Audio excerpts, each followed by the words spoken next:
tied up with some other stuff. So let me go ahead and kick off our welcome and recognitions, and we'll go ahead and get this little party started. So on behalf of the Arkansas Community Development Society, I want to welcome you all to our little mini conference, virtual conference today.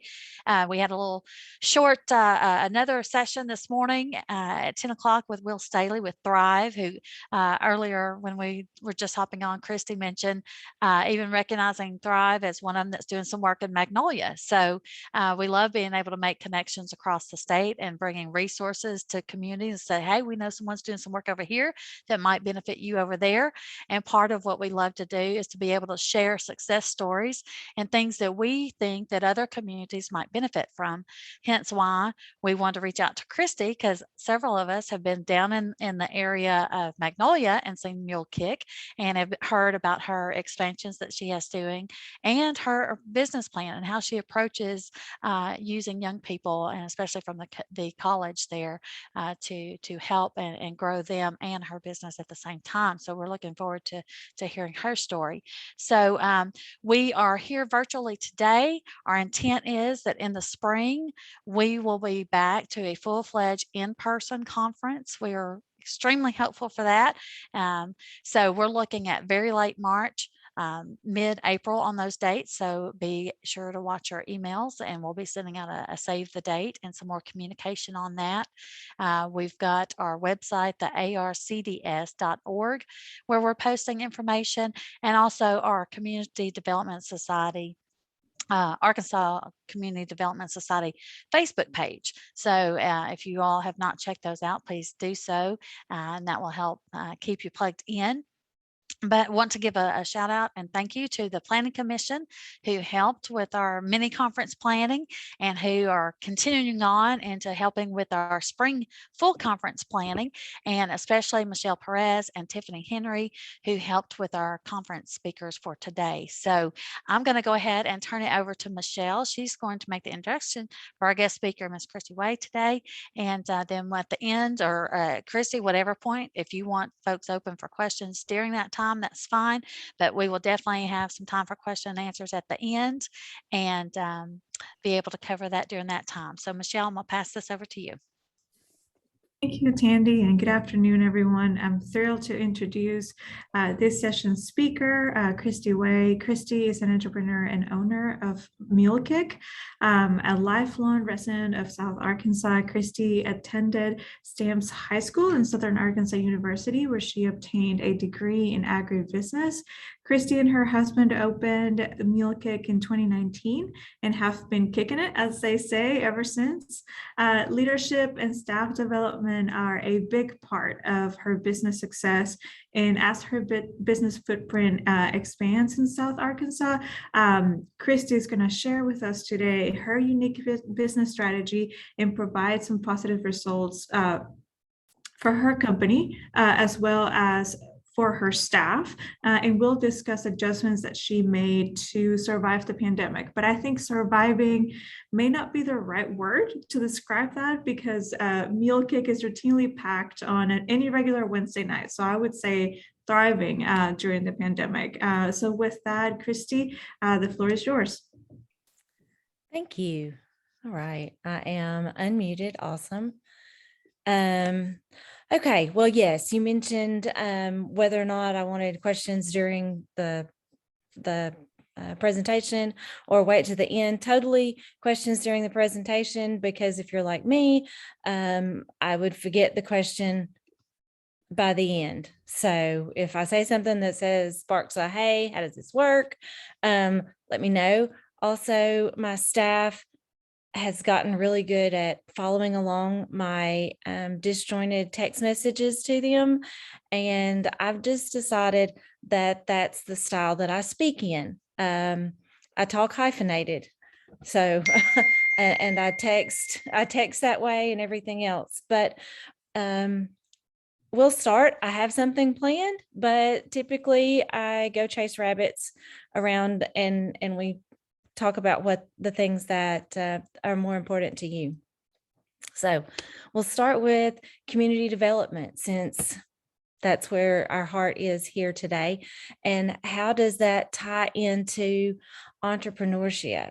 Isn't being an entrepreneur all about making money? You know, these kids we work with at the college are, the classes are overflowing with entrepreneurship. I'm like, A, you don't know what you're getting into.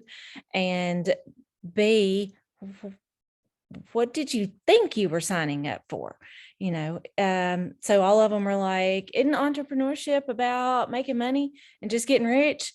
That's what, when I interviewed some the other day, they're like, what's your life goal? I want to be rich. I'm like, well, that's the fastest way to be broke, is to say that's what your life goal is. So I would say that opportunists are about making money and entrepreneurs are about making life better. So to ensure that you are one and that you are not the other, requires a dedication to why you started the business that you started, or why you have taken the life path that you have taken.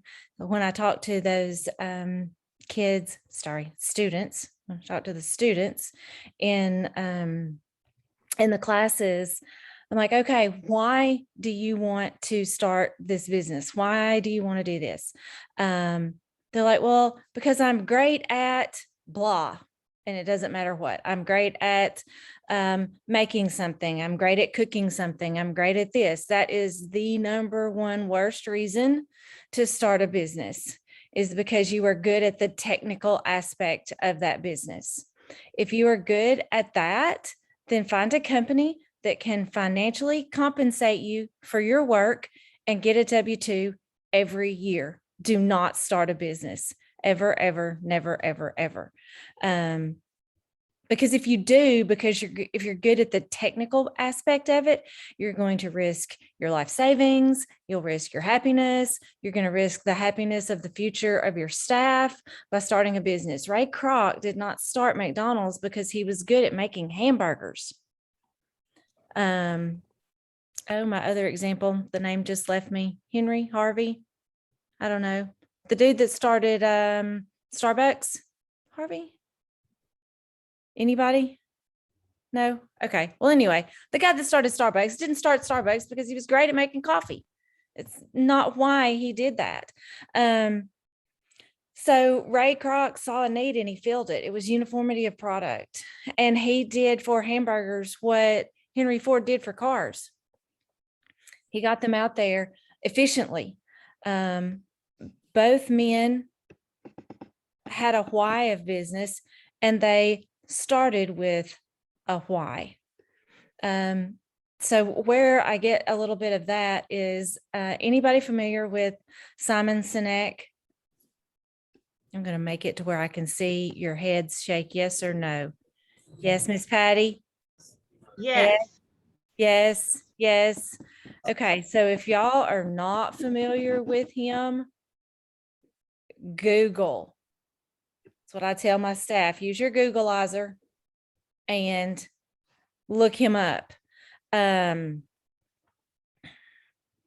other one that I highly recommend is Michael Gerber.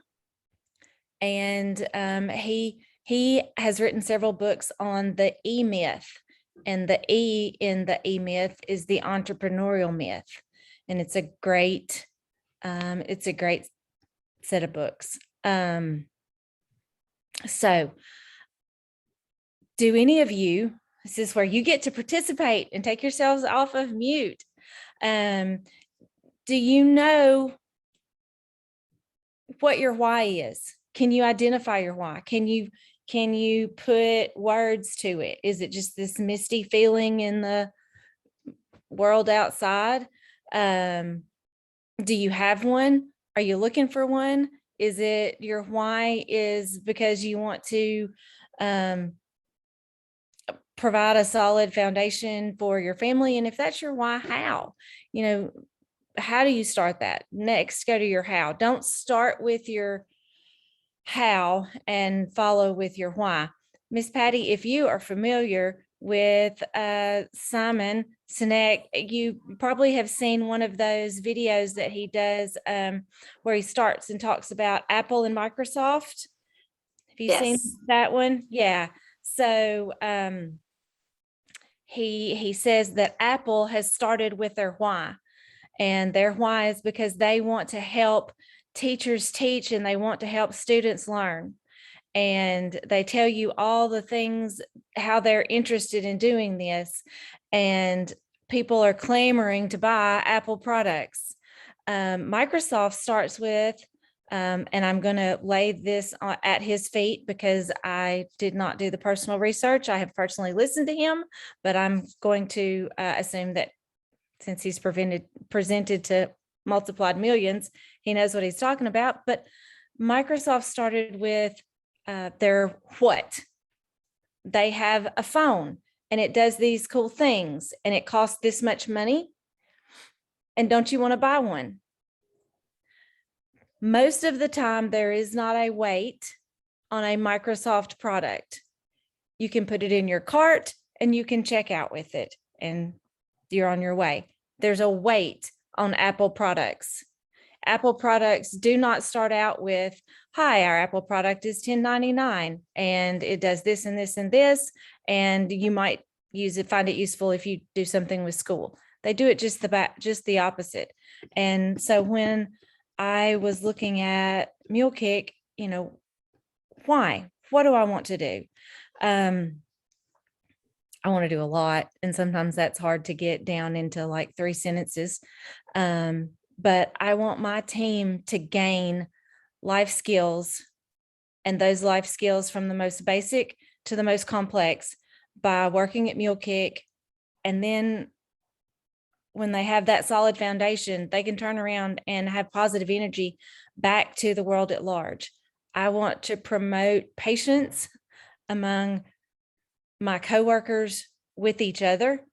And I told my Eldorado folks, you ask for patience from your customers. We are new, we are learning the ropes. We've definitely had hiccups and a learning curve that looks like this. So when you are asking for patience, don't ask for something that you're not willing to give.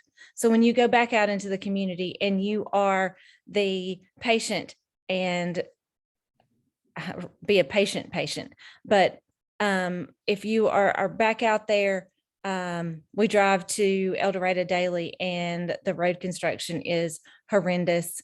Don't get frustrated with those people that are, their goal in life is not to make you late for your job. That's not, how they left the house in the morning.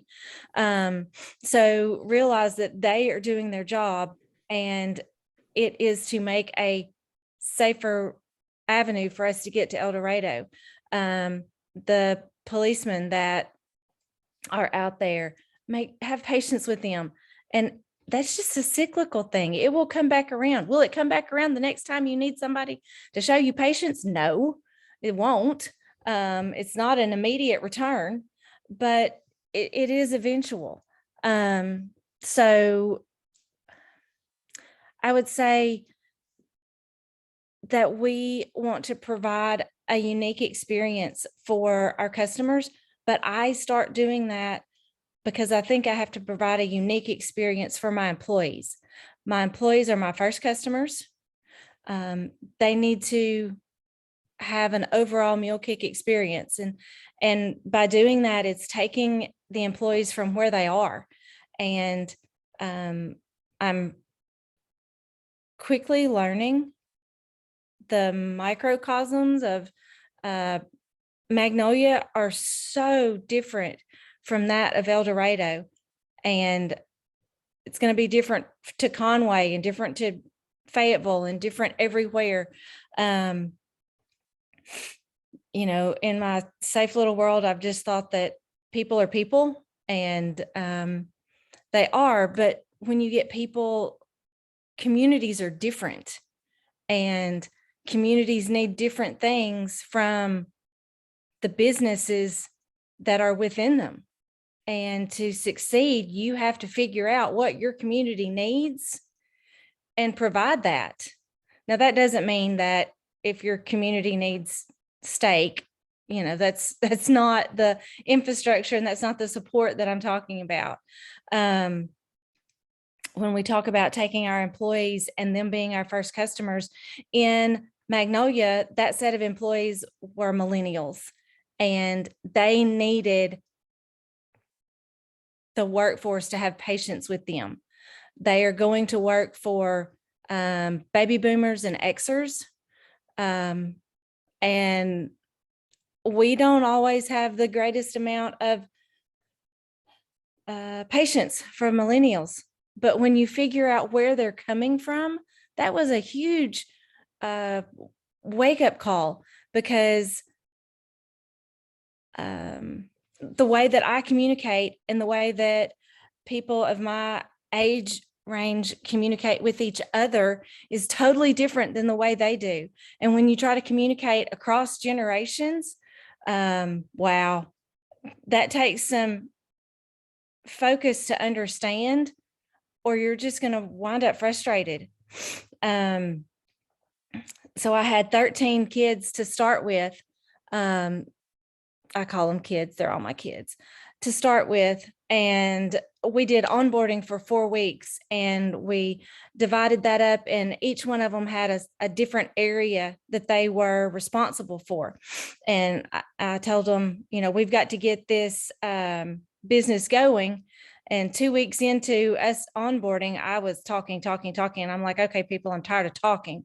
We called them and jobs. And I had my bartender was also my brand manager, and another bartender was my environmental engineer, and they all had jobs that pertained to their college careers. So, and they all had jobs that those jobs all had to be done before we could open. So then I was like, okay, y'all have $18,000 and 12 days. We have to open a business. They thought I was kidding. I was not. I left and went back in my office and sat down, and I thought I was going to have to strap myself to the chair because I wanted to go back out and check on them. But in a few minutes, once they got over the shock of the fact that I was really serious, they started working together, and they started splitting up this budget and saying, I can do this and I can do this, and I need this much. One of them was tasked with stocking the store with Arkansas-based products. And she was like, well, I can do this, I can Google this, and I can talk to these people. And they were so resourceful when they were put into a team environment, and they knew they had a deadline, and they knew they had to come out with a finished product. Now, we started Mule Kick without any to-go boxes because none of them ordered to-go boxes, and we wrapped up pizzas in aluminum foil and sent them out until to-go boxes came in a couple of days. But they learned so much. And of those 13 initial kids, 8 of them have gone on and gotten their, we call them big girl and big boy jobs. That's probably not PC. I'm so sorry. We have a sign outside that says we are not PC. But they went on and did that. But the calls that I get and the messages that I get about, when you were telling us that we needed to do this and this, and this is how a corporate structure really works, it really works that way. And they're so surprised. And I'm like, yeah, I know. It does. I was trying to get you ready for that. And they're like, the other people that we work with, they've never done that before, but because you made us do this, it's like my son, who is so appreciative of his high school math teacher right now that he's out at Texas Tech, and everybody else is like, we don't know what you're doing or anything else. His high school teacher prepared him for that. I want to be the teacher that prepares that workforce for the next employer. I'm very few of these forever home. I'm not their big boy and big girl jobs, but I want to get them ready for it so that they hit the ground running, and so that they can do all the things that they want to do in life. Now, El Dorado is completely different. That set of employees has been in the workforce for a long time, some of them. And, but we are taking them all in, and we put them together. We trained, and my sports analogies are terrible, but nobody would have gotten a whole bunch of players that may or may not have had long-term careers with other football leagues. And we train them for about a week, and we give them these uniforms, and we say, okay, next Friday, we're going to go play the Super Bowl, and we need you to win. And that's what we did to this group of employees. And that's what looking back at it, I'm not even sure how I'd have done it any different. But I'm finding out that what this set of employees needs, and it could relate into further what the community needs, because probably my employees are highly representative of the community at large. And before you can get them into the mindset of helping you do whatever you want, you have to make sure that they're in a secure place themselves. So we had one lady whose house burned, and second day on the job, her house burned. I didn't know her from Eve, but she was an employee, and I had a certain amount of responsibility to her. And so Lorenzo started a GoFundMe for her, and we took her to Walmart that night, and we got her toothpaste and toothbrush and all the things that she needed, because there's no way I could expect her to come back to work the following day and perform her best with nothing in life, So to those of us that have been given the most opportunities, we have the greatest responsibility, and we have to hold ourselves responsible for helping other people. The world is only going to be as good as you put your effort in it to make it. So see, I chase rabbits. One thing leads to the next, Do you have questions? Do you have thoughts? I am not, I don't have any of this perfected. I'm like a doctor. I practice every day. So, what are your thoughts on community and how you interact with your community? Hi, Christy. Sam Evans here with the Federal Reserve. Thank you so much for sharing your story. And there's so many different areas, on, you as a small business and also being a community and economic developer in your work is just so interesting. It's such an interesting concept that just don't see or hear a lot of stories of. So I really appreciate you for coming here this afternoon and sharing that with us. And wanted to know kind of what has been or what kind of led you or did in the beginning when you were starting Mule Kick and Magnolia, were you always thinking about this workforce development and training sort of side of things? And then were you always thinking about expansion, right? So like you were talking about your why and really around, being able to kind of implant that, being this teacher that can lead for other students and kind of help them with as they're growing in their careers. And, on my side, thinking about that as workforce development and creating pathways, and career pathways. And so was that kind of always part of the mission and goal and expanding that throughout Southeast Arkansas? Yes and yes. So education was huge in why we wanted to start it.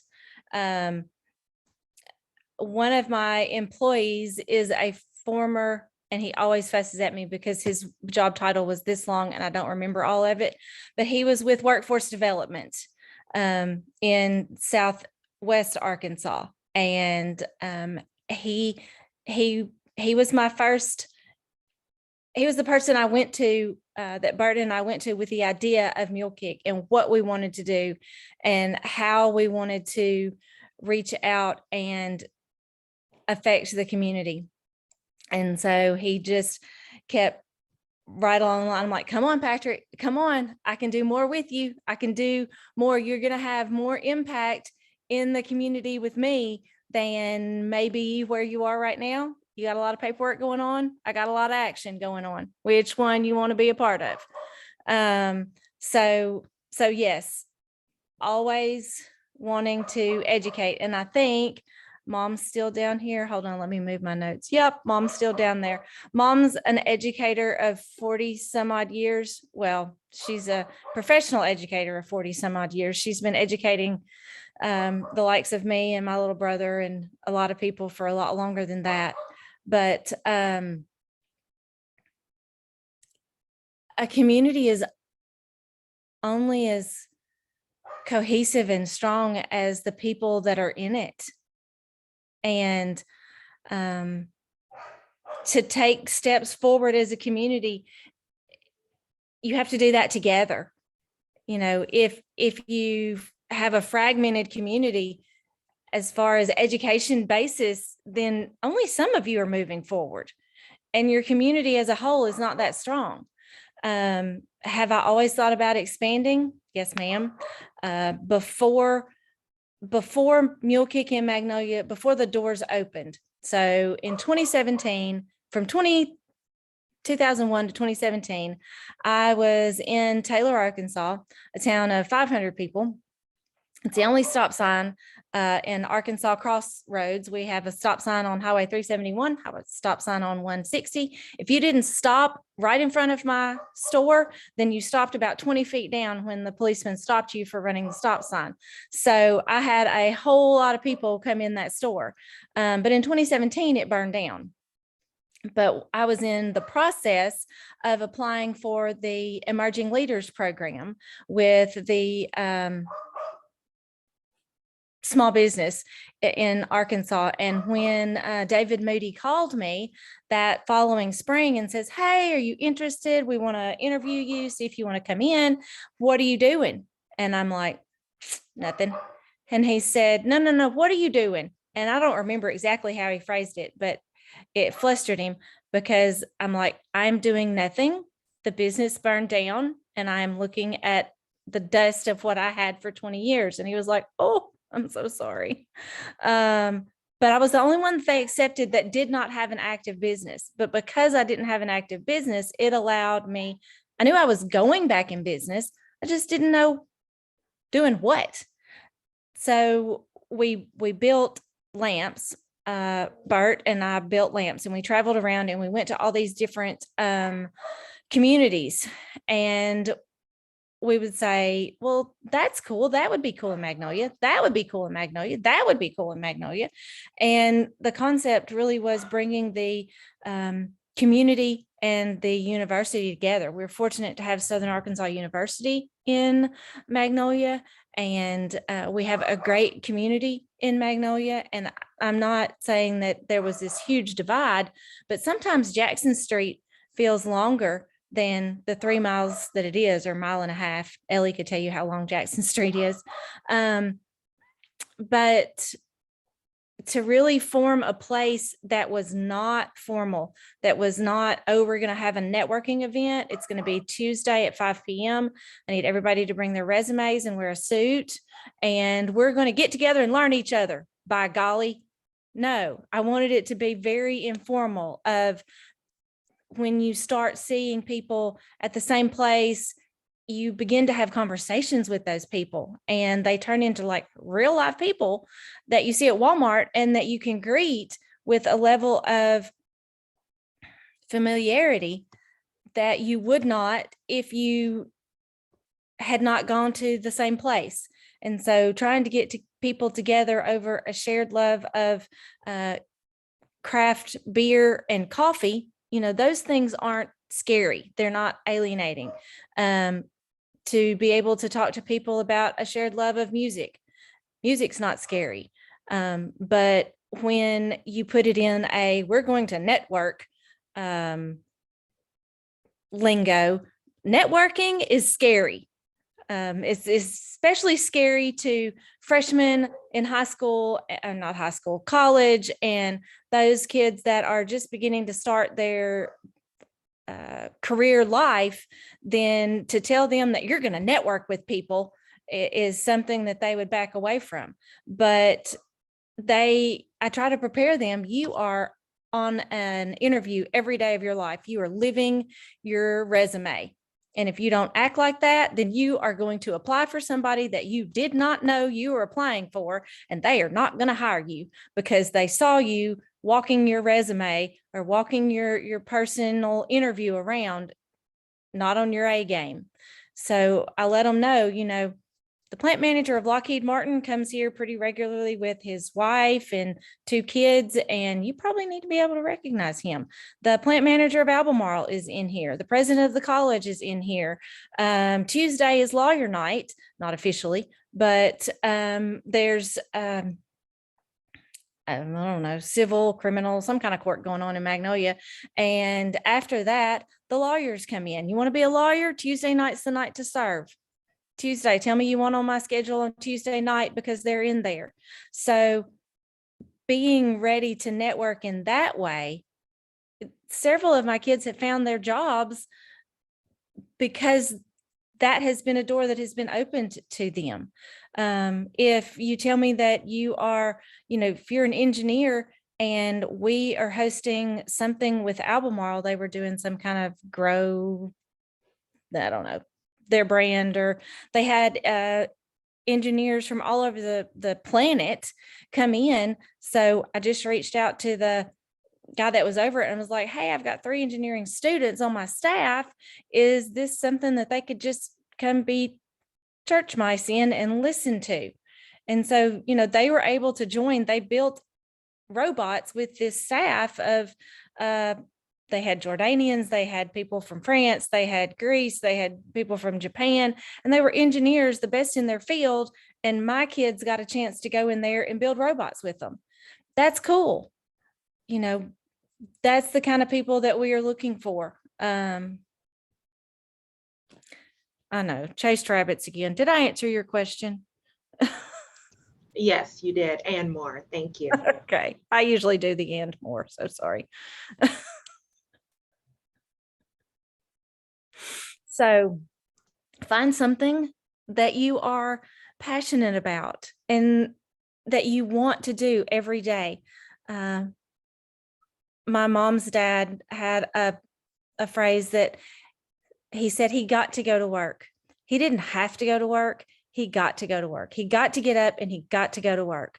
If you get up and you don't get to go to work, you need to change jobs, careers, houses, towns, something. When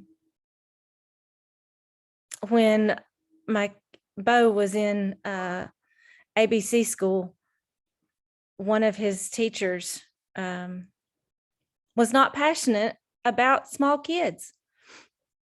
Me either. The only small child I really liked was my personal one. I don't want to wipe anything of anybody else ever. But she was a teacher for kindergartners, and I'm not sure how. I didn't mean to come across rude, but I'm like, I really think you need to find another career path. This youth not bringing all this, your energy that you bring to this is not what I think you probably want to bring and what you would be capable of bringing if you found something you really wanted to do. So I have a question about that. If someone does feel in that situation, like they might not be in the right path for them, but they're established, or they're not a spring chicken anymore, and it's like scary to make that transition, how would you encourage someone to look outside of their current situation to maybe explore the next opportunity? How could someone find boldness like what you're describing and exhibiting? I think that there are so many hidden resources, and the resources do not mean to be hidden. But like the workforce development and some of the college guidance things, the Arkansas Small Business, I got to get a plug in here for my Arkansas Small Business Development Technology Centers. That one in Magnolia is near and dear to my heart. Janelle Morton has helped me with every business and business idea that we have done. She has encouraged some and asked me about my mental state over others. So, you know, that if you're looking at changing,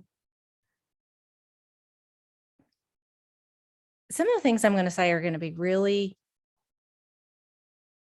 elementary, but get rid of your television, throw it away, put it on mute, turn it around backwards. I don't know what to tell you, but some people really, really want to do, I want to do something different. Do you really? Because how many episodes of Friends have you seen on a loop? Can you quote The Office? Because if you really want to do something different and you can quote The Office, you can tell me everything that everybody on the Game of Thrones has ever said, then nah, you just want to talk about it. You don't want to do it.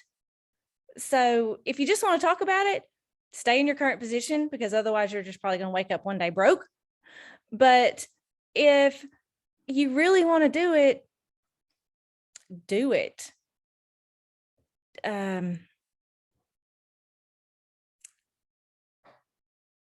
I cannot empathize with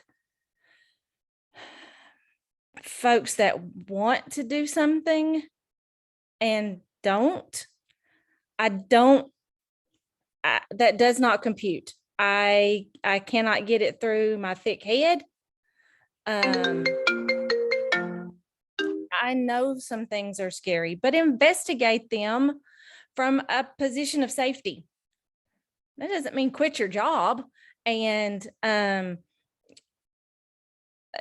down this path that you have no idea what you're doing, but do something along that path. Mel Robbins. Does that name sound familiar?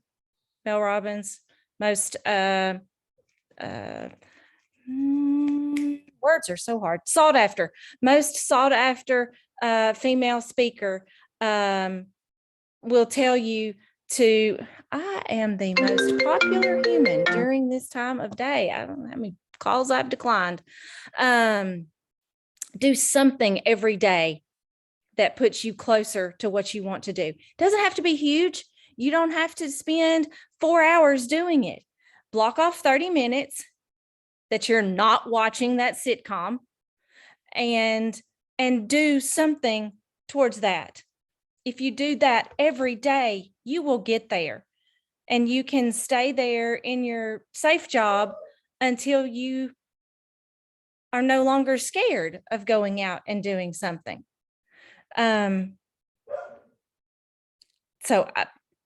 Burt bought a TV this past week, and that's for his, he said, I've got to de-stress. I've got to have somewhere that I can just, video games. And he enjoys it, but we have not had a TV in 6 years, long time. I have no idea what's going on in the political arena. I don't care. It doesn't affect me, and it doesn't affect my why, and it doesn't affect where I'm going. So none of that matters to me. I don't listen to regular radio. I don't listen to any radio, actually. 40s jazz is probably what's on my playlist most often when I'm at home. Talk shows, nah. Reality TV, oh, good Lord. But do something. Grow somehow, read a book. That's what I've challenged some of my managers to do, is like the next time we have a manager meeting, I want to know what you were reading and what you got out of it. When we close down after our New Year's Eve parties in both locations, we are going to stay closed the 1st, 2nd, 3rd, 4th, and 5th, because our managers and I are going to go off-site, and we're going to evaluate what we did this year, what we did right, what we want to do this next year, how to start it off, and where to go without having to worry about what ticket times are. Did somebody show up? Did somebody not show up? without having to worry about any of those things, because the food and beverage industry gives you very little latitude of being closed. Very little. I come from a convenience store world, and if you are not convenient, you are closed. They want to know that you are consistently there for them when they need you. But the one time of year that they will kind of give you a pass without hanging you out to dry completely is around the new year. So we're going to take advantage of that, and we're going to take our staff off site and have fun, and then plan where we're going to go next year. Christy, I have a question, and I love how you have been so staff-centric and really looking at your business as a way to build up your local community. And in what I do, I focus my work on rural communities. And so I'm curious as to what approach you follow, or if your approach has changed in any way during the pandemic, considering that a lot of rural communities were heavily impacted, especially rural businesses. So I just wanted to get your take about that. So I think Magnolia probably still qualifies as rural, all of our 12,000 people. El Dorado as well. I think we have a whopping 18,000. Oops, sorry. Anyway, small towns. Relationships.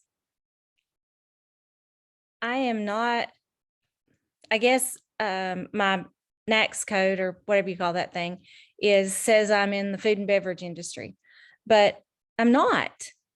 I'm in the relationship industry. And I think everybody is in the relationship industry, regardless if you're making tires, if you're running a school, if you're running a community. It doesn't matter what you're doing. If you're paving the streets, you are in a relationship industry. And making sure that we provided a sense of normalcy to our customers during the pandemic was, I think, key to keeping us relevant and allowing us to come back from that pandemic and thrive. So one of the things we did, we won several awards last year. We were like runner-up in most. Lorenzo, do you remember what that word was? Something in the pandemic. Most innovative. Innovative. Yep. Thank you, Lorenzo. Okay, most innovative during the pandemic. So every Wednesday we have trivia. And you were talking about my Wednesdays being packed. So every Wednesday we had trivia. Well, that didn't stop because the pandemic kept going. We just shifted. We went live just like this, and we would have 2,500 comments on a Wednesday night on our Facebook page from 7 to 9 o'clock. Well, every time it was labor intensive. Every time I would see somebody new join the chat, I would write their name down and put them in a bucket. And then if they made a comment, I would write their name down again and put them in a bucket. Well, at the end of that, we had several companies that wanted to help sponsor prizes because they saw that this was a community bonding place where even though we couldn't get together in person, they could still pick with each other and laugh at each other and laugh at the trivia answers that they gave out, because some of them were like, no. But that really, people got excited and they looked forward to that Wednesday when they could visit with people that they couldn't visit with out in the real world. So, we took the place of community centers and mass market stores and anything like that, because people couldn't get together there, but they still needed that sense of community. And so if you can provide something for the world at large, the dollars come. So, and I do not promote not looking at the checkbook or not checking the P&Ls or all of those things that are extremely important. And there are people in the background that do that for me for the most part. But if you're actively feeling a need, that's a real need, not one that you just wish that they would need because you like doing that thing. And you can be supportive of your community will support you. So through that, we got the PPP. So I kept 40 college kids around on staff doing odd jobs and doing community interaction stuff. But we would have people that drove from El Dorado to come to Magnolia to drive through the drive-through and eat once a week because they wanted to make it through the pandemic. We had people that would come on certain days because if they all hit us on Friday, it was not a good deal. I'm like, we appreciate you coming in. Can you have your day be on Monday? And can your day be Tuesday? And can your day, because we had such a strong show of support that if they all supported us on the same night, somebody didn't get the Mule Kick experience that we wanted them to. So once again, did I answer your question? You did. Yeah, you did. And I don't know if anybody else has any other questions in the few minutes we have left, but if not, I have a follow-up questions just looking at the role of communities and how communities can best support their local businesses, just as you, an entrepreneur. Okay. Well, having recently opened El Dorado, I would say patience. In that I completely own the fact that service has not been as fast as what I would want it in a new market. There's some things that have slipped through the cracks. There's some things we have not executed as well as I wanted to execute. If you want your small businesses to make it, then we all need to do our part. Customers have a responsibility as well. Customers have a part that they play in business, in small businesses. And that's that same patience thing. My servers are running around like chickens with their head cut off. We're not actively ignoring you, but it may have happened. Stick your hand out and say, hey, I'm thirsty. Y'all come get me a drink. Let's get this ball rolling. Give them the benefit of the doubt. Give all your small businesses the benefit of the doubt. Know that nobody opened a business so they could not take care of you. They didn't open a t-shirt business so they could spell your name wrong. They didn't open a food business so that it took 45 minutes to get to you. They didn't open a clothing business to not have your size in stock. They opened it because they saw a need. They enjoy the community. They enjoy, there's a real person on the other side of that business.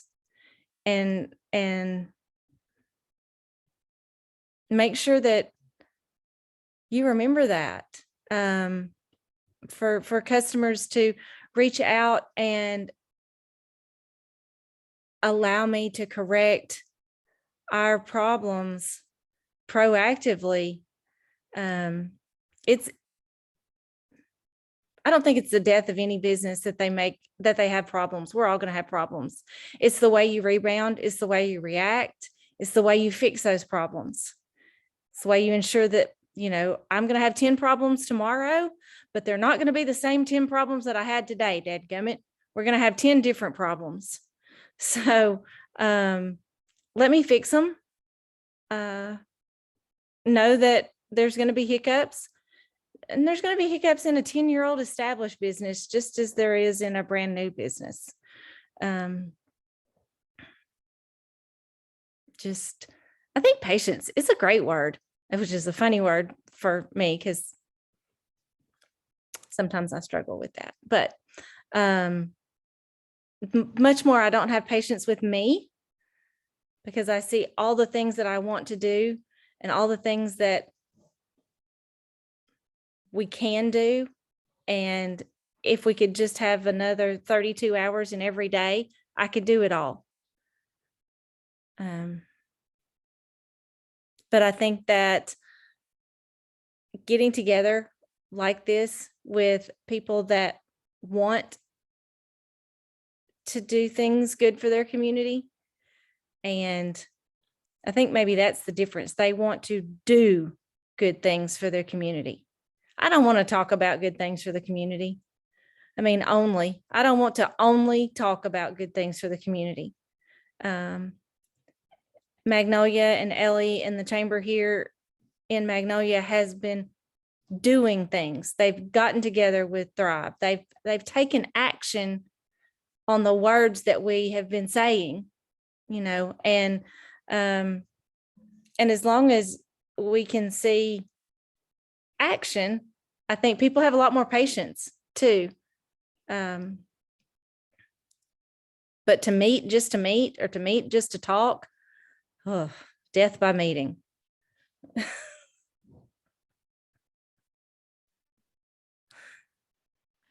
But Christy, I can only imagine how much fun it is actually to work for you and with you. It really looks like you would support any kind of feedback and ideas from your staff, to implement some new and different things. I would imagine you're very open to trying things and let's see how it works. And so I can imagine that you've probably got a long opportunity for people who would say, hey, hire me. I want to come work for you. So, man, kudos to that. Hey, Tandy, just real quick, I wanted to interject something, and you just brought up a point that I think is funny because Christy told me a story one day of how she doesn't yell. She doesn't raise her voice, at her employees. She doesn't yell. She's like, whenever I really need to say something stern, I'll whisper. And she's like, so some of the staff, I think, had gotten all in a frenzy because they're like, she whispered. She whispered to me, like, they know that's her thing. But another thing that I wanted to point out is that Mule Kick is, it's good for all age groups. It's very diverse. My mom and like 4 or 5 of her friends in their 70s go to Mule Kick regularly on Wednesday nights and play trivia, with kids in college, and they feel very welcomed. I mean, and she's talked about this, how welcoming it is and how they don't feel out of place where they normally would. And so anyways, that's very nice to know that, we have something that really incorporates all age groups. And her mom's group is the Pink Ladies. That's what they call themselves, is the Pink Ladies, like off Grease. That's what I'm getting the picture of some leather pants and some pink jackets with some ponytails. Suggest that to them because they will have it on. Can I ask a question, Tandy? Go ahead, Ed. Christy, when are we going to have a Mule Kick experience in Little Rock? Well, Back off, Ed. Okay, so down and to the left of your picture on my screen is my mom's name. So she's still listening, and we have a lot of things that we want to do. We partner with a lot of people in Little Rock, Lost 40 and Loblolly and Flyway and Diamond Bear, and really have some fun partnerships with those folks up there. Not that to take anything away from the Little Rock or to not have Mule Kick in Little Rock, but geographically, there's so much to conquer down here. There's so many exciting things that we can do, and I can still be close to my mom and dad and not be hours away from them. We've looked at opportunities in Conway, in Clarksville, in Jonesboro, in Batesville, in Little Rock. And so I think that when Sam was asking me about where we were going to grow, while I was writing the infrastructure for the original Mule Kick before we ever opened, I also wrote it so that we could franchise. And I think that's the opportunity that we are looking for next. And the training on how to bring that Mule Kick energy, because we tell everybody that I hire, Mule Kick is not a job, it's a lifestyle. And you've got to be on board with our lifestyle. And so our franchisees are very particular people. It's a very definite, small set of individuals that just because you have enough money to buy a Mule Kick franchise does not mean that I'm giving you our name. You know, show me that you want to do good things for the community. The first conversation that Pam Griffin from Murphy Arts District and I had was not about contracts or money or anything else. I said, tell me where you're going, and we'll talk about where I want to go and see if we can get there together. And if together we can do bigger and better things for the community of El Dorado than either one of us could do separately, then the contract will come and all that'll fall in place. And so those are the type people. So if you know of those people in El Dorado that are community minded and philanthropic and high energy and work culture inquisitive, send them my way, because that will allow me to get a Mule Kick in Little Rock. So you're not ruling it out, basically, is what you're saying, because we're not ruling it out. Lorenzo, you know me well enough to know I'm not ruling anything out. Well, there's a spreadsheet for that somewhere. We'll get it.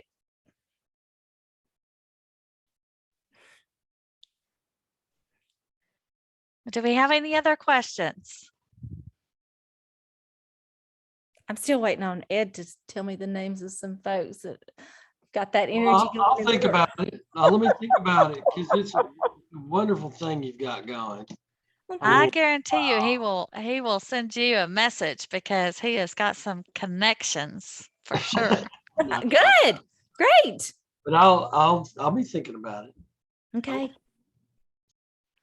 Lorenzo, how's El Dorado location doing? We're looking at the setting there behind you. I saw a flyby go across. I love it. I've been here every day about for like 50 days straight. I think we drive back and forth every day. It's a challenge and a task that I think we really enjoy. I'll let you look around a little bit at some of it. It's empty right now, but it's really pretty. We like it a lot. We are trying to embed the culture from Magnolia here. It's such a different space that, you know, you can't help but notice a difference in the space, but the people, the experiences should be the same. The food, this kitchen here is state of the art, so it's a lot different food. It's been Very fun cool. working with Murphy Arts District too. Really fun. Well, I would venture to say that all of us on this call look forward to coming down to El Dorado and Magnolia, if anyone's not been there yet, and getting that Mule Kick experience for sure. That energy that Christy talks about, you can feel it when you walk in the door. It's great. Yeah, we're gonna have to get down there and experience it. Yeah, we've been having some other conversations there coming up. So I know I'll be down there in the not too distant future with some community catalyst stuff coming up, and I think Leadership Arkansas may be coming that way Yeah, I was down gonna say, south. Leadership So Arkansas is having their end of something meeting, maybe. yeah, we have that session coming up, and I'm like, Mhm. yes.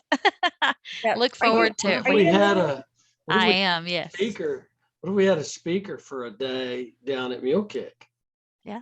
The whole, but a bunch of CDI folks and UA Cooperative Extension folks, we all met down there for maybe a late lunch and a speaker.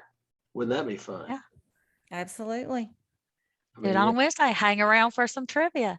Mhm. well, we could time it so we don't hit the lunch rush. Yeah, Absolutely. we come in do the work mid-afternoon, do the lunch, hang around for some after hours fun. So That'd I'm be not fun. sure if Tandy, you can make sure Ed has my contact We information. will do that. That Yes. gets over here. Can I, let's see. I've had these people that change phone numbers like they change clothing. I don't understand that. I've had the same phone number since I had a bag phone. That's usually Me too. Me too. contractors. There's my phone number in the chat. I'm textable. Very good. Do not leave me a voicemail. I will check it in 10 years. Yeah. And that's my main email address right there. Right. Email, I'll probably check in a week. Texting, I check in, an hour or two. I try.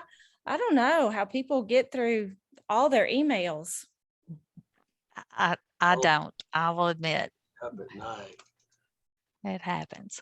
Well, I know we're recording this session, so for those that were not able to join us this afternoon, they'll be able to go back and watch and certainly get your contact information there.